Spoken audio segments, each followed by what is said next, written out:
ሰላም ከዚህ በኋላ የሚሆነው ቪዲዮአችን አማዞንን ክሎን እያደረግን የሚሆን ቪዲዮ ነው።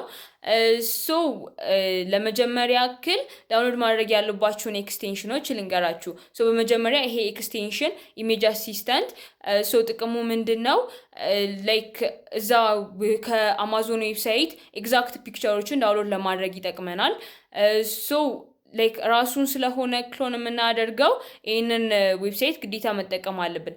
ኤክስቴንሽን ማለት ነው። ክሮም ላይ ታገኙታላችሁ። ከዛ በመቀጠል ደግሞ ኤግዛክት ከለር አምጥተን ክሎን እንድናደርገው ከለር ዚላ ወይም ደግሞ ይሄንን ኤክስቴንሽን ዳውንሎድ አድርጉ። ከዛ በመቀጠል የምንጠቀመው ፍሬምወርክ ሪአክት ፍሬምወርክን እንጠቀማለን። ከዛ በመቀጠል ሲኤስኤስ ቫኒላ ሲኤስኤስ ነው የምንሰራው።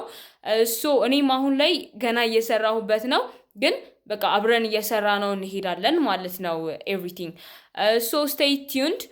ሰኞ ደግሞ ዲስኮርድ ኮሚኒቲ ላይ ላይቭ እገባለሁኝ። ከዛ በኋላ እያንዳንዱን ኮድ ዲቴል የማሳያችሁ ይሆናል። ቪዲዮም እንሰራለን። ቴንክስ ፎር ዋቺንግ። ለዛሬ ባይ